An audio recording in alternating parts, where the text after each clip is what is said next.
What's up, everybody? This is Whiskey in the Six. I'm Rob, doing the Macallan Rich Cacao, the Harmony Collection. This is the first installment, bottled at 44%.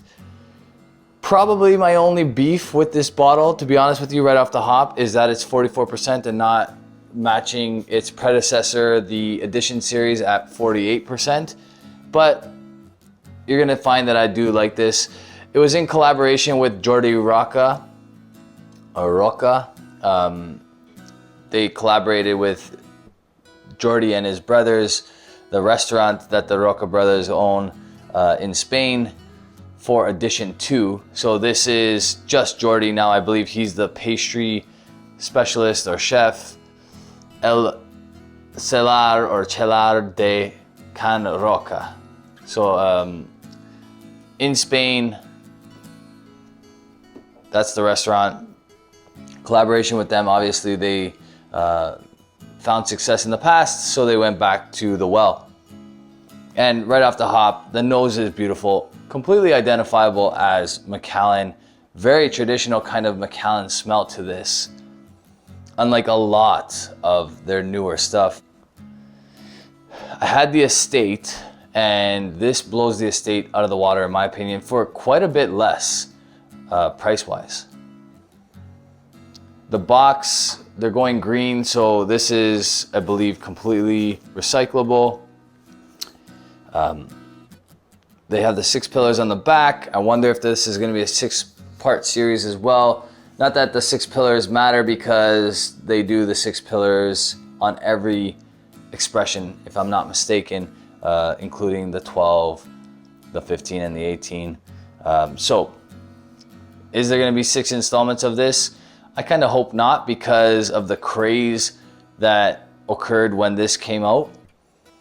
On the nose, you get a lot of that traditional Macallan sherry, which is really nice and refreshing considering they've not been able to produce that smell in a long time, in my opinion. The sherry is really nice. Color kind of indicates that they use quite a bit of it, in my opinion. It's darker than some of the expressions we're seeing right now. Sweet, maybe a touch of cinnamon. On the front, it has a whole bunch of nosing and tasting notes. Cinnamon, vanilla, dates, honey, dark chocolate is bolded on this little tasting circle or swirl. So I'm assuming, because this is rich cacao, that the dark chocolate is what they were really striving for, and you do get it. You do get chocolate on the nose. Dark chocolate in particular.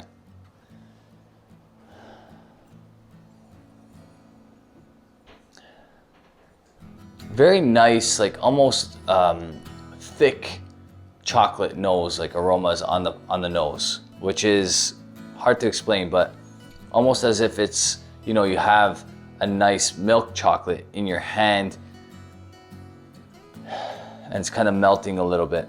That's kind of the smell I'm getting. But then when you really smell, you get that little bit of like a bitter tinge from like a dark kind of chocolate. It doesn't smell overly sweet, more towards like your like 60% dark chocolate. On the palate,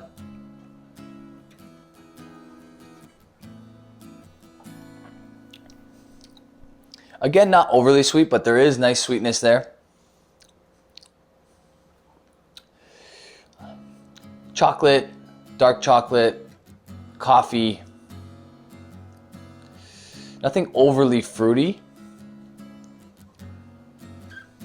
Kind of reminds me of a little bit of a bolstered, older 12-year-old Macallan. So like the older bottling had some nice color to it. The one that everybody loved kind of reminds me of that, to be honest with you.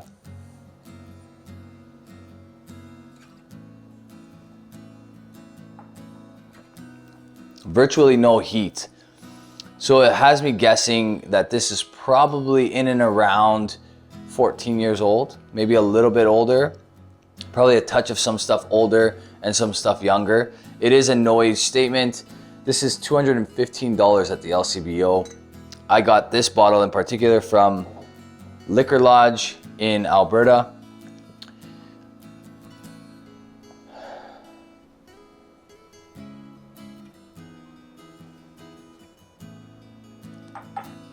And I did get it at a discounted rate, so my price was very good on it, but I would spend up to $215 on this bottle. I think it's definitely worth that much. Canadian anyway, so whatever the equivalent of that is in American dollars. So honestly, another debacle by the LCBO, despite being a decent price, and the fact that it's probably going for about 500 euro now globally on secondary markets. The LCBO had, I think, just over 1,000 bottles. They may still have some that they haven't released yet, but they just completely botched the release of this. It popped up in various stores. It was unlimited at first. Then they dropped it down to one per customer. Just a complete debacle again, to be expected by the LCBO. The nose is very inviting, beautiful nose. Palate's very inviting as well. Sweet, thick, really nice viscosity to this. And the finish is there as well. It's kind of surprising, I'm not gonna lie to you, because from what I've come to expect from Macallan, this delivers much more than that. Price-wise, like I said, I wouldn't pay secondary prices for this, but then again, I don't pay secondary prices for much. I don't really enjoy paying secondary prices. I know no one does, but that's not something that I like to participate in. This is worth $215 all day, in my opinion. Great whiskey. I think it's a great entry-level whiskey, and it's also something that a more experienced drinker can enjoy as well. So for that reason, I have to give this probably an 89. Really good stuff. I actually kind of cringe a little bit giving a Macallan that high a mark these days. I don't love doing it, but what's fair is fair, and this one deserves it. The Classic Cut series I always enjoyed. Wasn't happy with the Estate, although it wasn't bad to drink by any means. This blows that out of the water in my opinion. So for $215, this is definitely an 89. I think some people will rate it a little bit higher than that. My biggest beef and why it doesn't get a 90 or higher is that it's the ABV. Like, just give it the 2 extra percent. If this came in at 46%, unchill filtered, we know that it's no added color because it's Macallan, this would have been awesome. And then, you know I'm asking for a lot from Macallan because they can do whatever they want and get away with it. But why not put 8 years old on this bottle if that's what it is? Show off the fact that you can put out such a high quality whiskey at 8 years old. I don't think it would have turned anybody away from it, to be honest with you. In fact, I honestly think it being rare, limited, all these different things with an age statement, people would have sought it out even more. So my 2 cents, of course, doesn't mean much to Macallan. Otherwise, they would have changed a long time ago. They're not appealing to guys like me. They're appealing to guys that have a lot of money to spend. And at least they've put out something that's somewhat affordable that everybody can enjoy, and that includes the whiskey geeks like us. So like I said, 89. Hope you liked this video, guys. If you did, give it a thumbs up. If you really liked the video, hit the subscribe button if you haven't already. You can follow me on Instagram, Twitter, Facebook, and for as low as $1, you can get videos like this earlier on Patreon. Cheers.